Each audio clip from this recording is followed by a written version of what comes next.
જે સમાજ ઉપર ખરાબ અસર નાખે એ મૂવીઝને હું આજે પણ સપોર્ટ નહીં કરું.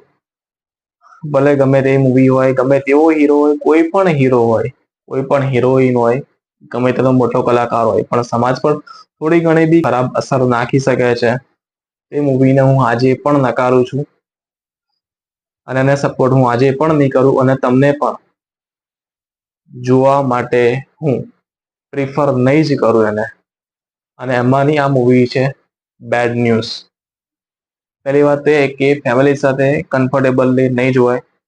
અને બીજી વાત એવી છે કે અ, એટલી બધી પણ સારી નથી આ મૂવી કે તમે આ મૂવી માટે થિયેટર લગીને લાંબા થાવ. થિયેટર માટે આ મૂવી કદાચ બની પણ નથી એટલી બધી અ, અ, એટલી મોટી કે આ મૂવી છે નહીં કે જેના કારણે તમને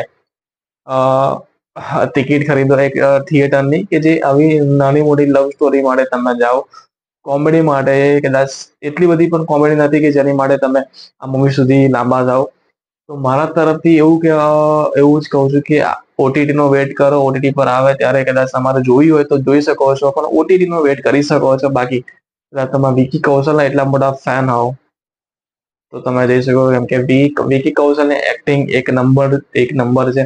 અને બાકી વલ્ગરિટી એટલી બધી નથી, પણ ફેમિલી સાથે કદાચ તમે અનકમ્ફર્ટેબલ ફીલ કરી શકો છો એવી તો છે જ. હા, થોડું ઘણું એન્ટરટેનમેન્ટ તમને લાગી શકે છે. એન્ટરટેનમેન્ટના લેવલે બરોબર છે. મગજ બંધ કરીને તમે જોશો થોડું એન્ટરટેનમેન્ટ તમને મળી રહેશે. ટાઈમ પાસ કરવો હોય તો આ મૂવી જોઈ શકો છો. બાકી રહેવા દો, અડશો નહીં. ઇટ્સ બેટર મારા તરફથી.